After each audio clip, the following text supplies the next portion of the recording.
ನಮಸ್ಕಾರ. ಇವತ್ತು ನಾನು ಮಾಡ್ತಾ ಇರೋ ರೆಸಿಪಿ ಮ್ಯಾರಿನೇಟೆಡ್ ಚಿಕನ್ ಮಸಾಲ. ಬನ್ನಿ ಇವಾಗ ಮ್ಯಾರಿನೇಟ್ ಮಾಡ್ಕೊಳ್ಳೋಕ್ಕೆ ಏನೇನು ಬೇಕು ಅಂತ ಒಂದೊಂದೇ ಸಾಮಗ್ರಿಗಳನ್ನು ನೋಡ್ತಾ ಹೋಗೋಣ. ಇದಕ್ಕೆ ಮ್ಯಾರಿನೇಷನ್ಗೆ ನಾನು ಇವಾಗ ಅರ್ಧ kg ಚಿಕನ್ ತೊಗೊಂಡಿದ್ದೀನಿ, 1/4 ಕಪ್ಪು ಮೊಸರು, 1 ಕಪ್ ಟೊಮೆಟೊ ಪ್ಯೂರಿ, 8ರಿಂದ 10 ಗೋಡಂಬಿ ಹಾಗೂ ತೆಂಗಿನ ತುರಿನ ಸೇರಿಸಿ ಪ್ಯೂರಿ ಮಾಡಿ ಇಟ್ಕೊಂಡಿದ್ದೀನಿ, ಅದನ್ನು ಸೇರಿಸ್ಕೊತಾ ಇದ್ದೀನಿ. 1 ಟೇಬಲ್ ಸ್ಪೂನ್ ಶುಂಠಿ ಬೆಳ್ಳುಳ್ಳಿ ಪೇಸ್ಟ್, ರೋಸ್ಟ್ ಮಾಡ್ಕೊಂಡಿರೋ ಆನಿಯನ್ನ ಸೇರಿಸ್ಕೊತಾ ಇದ್ದೀನಿ, ಹಾಗೆ ಇದು ಹಸಿಮೆಣಸಿನ್ಕಾಯಿ ಪೇಸ್ಟ್, ಅರಿಶಿನ ಪುಡಿ, 1 ಟೇಬಲ್ ಸ್ಪೂನ್ ಅಚ್ಚ ಖಾರದ ಪುಡಿ,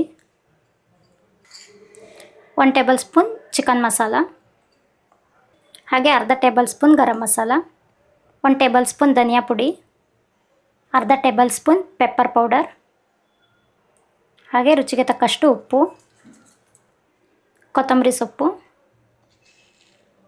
ಹಾಗೆ ಪುದೀನ ಸೊಪ್ಪು ಇವೆಲ್ಲನ ಸೇರಿಸಿ ಮಿಕ್ಸ್ ಮಾಡ್ಕೊಳ್ಳೋಣ. ಚೆನ್ನಾಗಿ ಅರ್ಧ ಗಂಟೆ ಇದನ್ನು ಮ್ಯಾರಿನೇಟ್ ಮಾಡ್ಕೋಬೇಕು. ನೋಡಿ, ಇವಾಗ ಅರ್ಧ ಗಂಟೆ ಚಿಕನ್ನು ಮ್ಯಾರಿನೇಟ್ ಆಗಿದೆ. ಇವಾಗ ಫ್ರೈ ಮಾಡ್ಕೊಳ್ಳೋಣ. ಇದಕ್ಕೆ ನಾನು 2 ಟೇಬಲ್ ಸ್ಪೂನ್ ಎಣ್ಣೆನ ಸೇರಿಸ್ಕೊತಾ ಇದ್ದೀನಿ. ಇದಕ್ಕೆ ನಾನು ಇವಾಗ ಕರಿಬೇವನ್ನ ಸೇರಿಸ್ಕೊತಾ ಇದ್ದೀನಿ. ಕರಿಬೇವು ಸ್ವಲ್ಪ ಫ್ರೈ ಆಗ್ತಾ ಇರೋವಾಗಲೇ ಇದಕ್ಕೆ ಗ್ರೀನ್ ಚಿಲ್ಲಿ ಸಾಸ್ನ ಸೇರಿಸ್ಕೊತಾ ಇದ್ದೀನಿ, 1 ಟೇಬಲ್ ಸ್ಪೂನ್, ಹಾಗೆ red chilli sauce 1 table spoon, soya sauce ಸ್ವಲ್ಪ, ಹಾಗೆ ಚೂರು ವಿನೆಗರ್ನ ಆ್ಯಡ್ ಮಾಡ್ಕೊತಾ ಇದ್ದೀನಿ. ನೀವು ಈ ಸಾಸ್ಗಳನ್ನೆಲ್ಲ ಚಿಕನ್ ಮ್ಯಾರಿನೇಟ್ ಮಾಡಬೇಕಾದ್ರೂ ಸೇರಿಸ್ಕೋಬೋದು, ನಾನು ಇಲ್ಲೇ ಸೇರಿಸ್ಕೊತಾ ಇದ್ದೀನಿ. ಇವಾಗ ಇದನ್ನ ಸ್ವಲ್ಪ ಫ್ರೈ ಮಾಡ್ಕೊಳ್ಳೋಣ.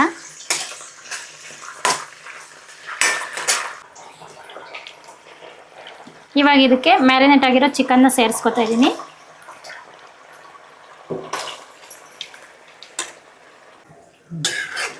ಮ್ಯಾರಿನೇಟ್ ಆಗಿರೋ ಚಿಕನ್ನ ಇವಾಗ ನಾನು ಸೇರಿಸ್ಕೊಂಡಿದ್ದೀನಿ. ಇವಾಗ ಇದನ್ನು ಲೋ ಫ್ಲೇಮಲ್ಲಿ 20 ನಿಮಿಷ ಬೇಯಿಸ್ಕೊಳ್ಳೋಣ.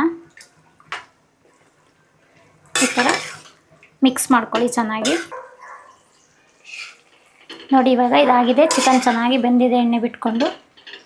ಇವಾಗ ಇದಕ್ಕೆ ನಾನು ಗಾರ್ನಿಷಿಂಗಿಗೆ ಹಸಿಮೆಣಸಿನ್ಕಾಯಿ ಹಾಕಿ ಕೊತ್ತಂಬರಿ ಸೊಪ್ಪನ್ನ ಲಾಸ್ಟಲ್ಲಿ ಸೇರಿಸ್ಕೊತಾ ಇದ್ದೀನಿ. ಇವಾಗ ಚಿಕನ್ ಮಸಾಲ ರೆಡಿಯಾಗಿದೆ. ಇದು ದೋಸೆ, ಚಪಾತಿ, ಪರೋಟ, ಗೀ ರೈಸ್ ಯಾವುದ್ರ ಜೊತೆ ಬೇಕಾದರೂ ಕಾಂಬಿನೇಷನ್ ಚೆನ್ನಾಗಿರುತ್ತೆ. ಈ ಮಸಾಲ ನಿಮಗೆ ಇಷ್ಟ ಆಗಿದ್ದರೆ ಲೈಕ್, ಶೇರ್, ಕಮೆಂಟ್ ಹಾಗೂ ಸಬ್ಸ್ಕ್ರೈಬ್ ಟು ಕೈ ರುಚಿ ಚಾನೆಲ್. Thank you.